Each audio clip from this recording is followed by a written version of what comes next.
I don't need anything expensive for Christmas. I just need a will to live.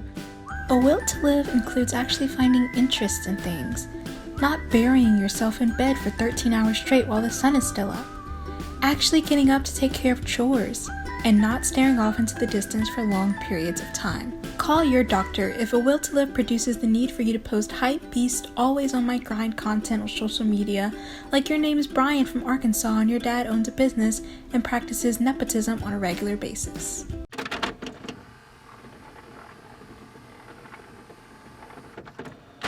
Hi guys, welcome to my channel. I'm Shania, aka Shanspear. If you're a subscriber coming back into my life, congratulations, you have one less thing in common with my father.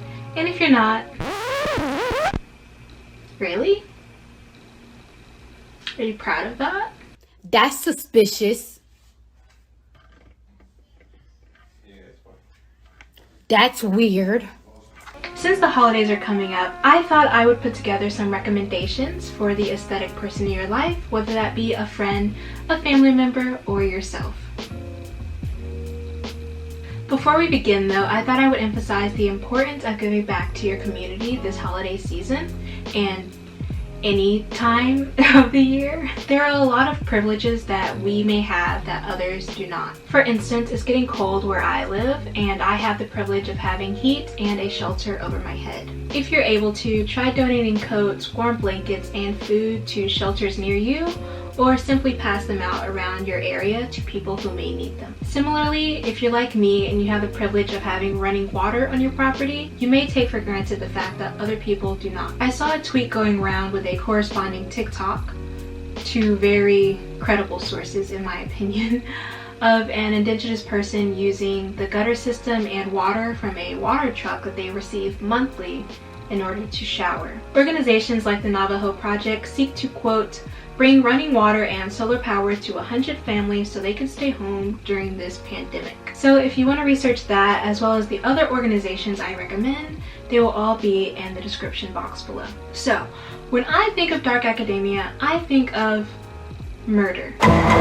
There are many ways you can approach this aesthetic, whether that be through stationery, stickers, clothes, or journals. When it comes to clothes, I highly recommend shopping secondhand. A majority of my own dark academia closet is from thrifting because I wholeheartedly believe that there is nothing darker than wearing someone else's dead grandma's sweater vest. My personal favorite dark academia staples would be turtlenecks, blazers, slacks, and vests. If in-person thrifting isn't accessible to you, which it may not be if you do not live in an area with thrift stores nearby, you can try online thrift stores like BIPOC and ThredUp. I do advise, if you're shopping on Depop though, to be aware of pricing. There is a very popular trend of going to thrift stores, buying a pair of pants for $2, and then trying to sell it on Depop for $112 like it's a damn Monet. Like Lindsay from Los Angeles. It doesn't have to be like this, girl. Pack it up. If thrift shopping in general is not accessible to you, you can still find a fair amount of dark academia staples on websites like Pretty Little Thing, ASOS, and Nasty Gal. They have an array of suit sets, turtlenecks, and the occasional plaid skirt. I got this highly romantic with a capital R dress from Pretty Little Thing for my graduation. It's giving me Mary Shelley sneaking off to the graveyard to put it down on Percy Shelley, right under the watchful gaze of her mother's gravestone. For things like stationery and the more academic side of this aesthetic, I would recommend journals and stickers. On the pricier side, there are moleskin journals. Those are very popular among the aesthetic. But I actually get my journals from Walmart and they serve their purpose well. I decorate them with stickers. You can even commission handmade journals from Etsy. You can find handmade paper, recycled paper, and paper that has little flowers melted right into it. For DA specialty stickers, I recommend my friend Anna's shop. She owns kozycuriosities, a sticker shop that hosts an array of sticker sheets from dark academia style to cottagecore to holiday season. Or if you're looking to just buy some books, boy do I have some recommendations for you. Here are some books I personally recommend. They are an array of books from an array of authors, primarily Black authors. These 4 books specifically deal with racial relations, 3 of which are by Black authors, and the 4th one is by Sherman Alexie, who is a Native American author. These 2 books are by Black author Helen Oyeyemi. First is Icarus Girl, and white is for witching. I'll also leave those down in the description box below. You can find dark academia style bookmarks to go along with your new book recommendations on Etsy. Here's a cool one that I found. Or you can do something totally new and have a blind date with a book. MarDeLunaArtsCo has an Etsy listing where you can place an order and the shop will send you a random book. Totally discreet, so you won't even know what book you're getting until you unwrap it. My favorite dark academia thing I've purchased in my whole entire life is a set of loose book pages. Hold on, don't click off. I know this is really controversial. I know there are some people out there who really take pride in their books and they really don't like the idea of quote unquote destroying a book by ripping out pages or what have you. But I ordered my package from the Brown Pair and I hung up the loose pages on my bedroom wall. It is literally the coolest thing ever to get in bed after a long day and just stare up at my wall reading random excerpts from random books. The next gift is actually something I was going to get myself, but I decided not to because I'm trying to save money. I'm unemployed.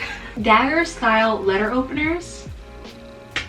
So cute. You can find them on Amazon if you're into that sort of thing, but you can also find really cool ones on Etsy. There's just something about daggers that are so cool to me. They're not like regular knives, they're cool knives. Also, don't play with knives. That's a given, right? As Bailey Sarian would say, make good choices. This last gift is sort of a gag gift, but I ordered myself a trophy.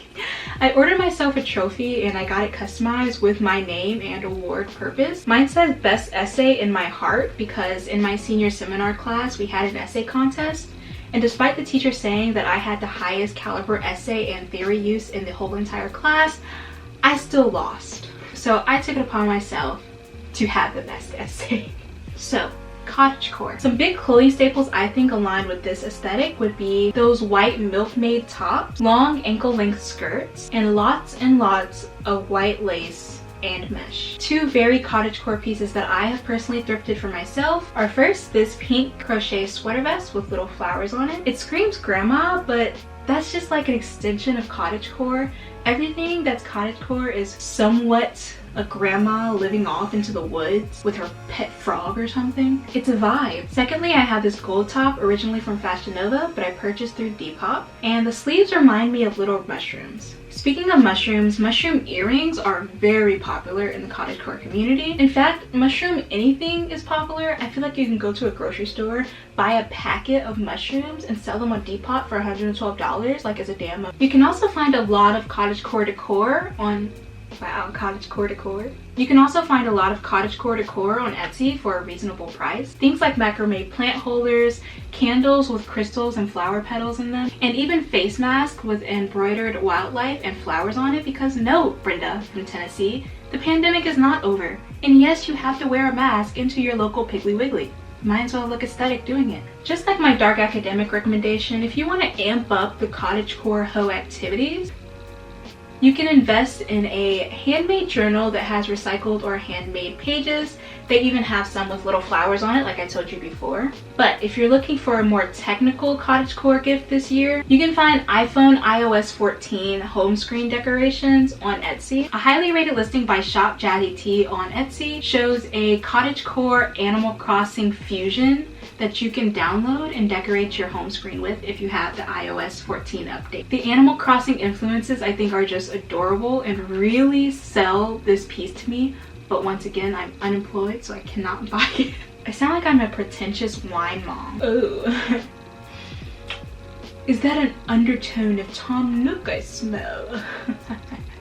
The last cottagecore gift recommendation I have is this listing by mommasowlnest. This shop excels at hand-painted and pyrographic designs. They use real wood, but rest assured they don't go around chopping down trees in their backyard.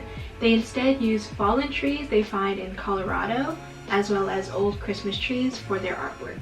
This is all the gift ideas I have for you guys. I hope you guys enjoyed watching.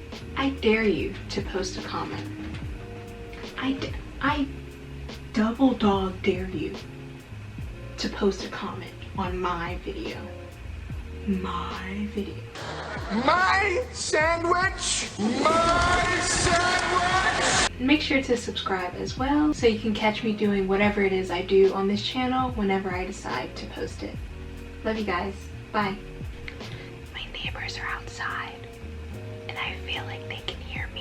let me give you guys a little OOTD. I'm wearing sleeping shorts under my nightgown, and I just popped my Christmas style sweater on, some earrings, some eyeliner, and she's ready to go. Hold on.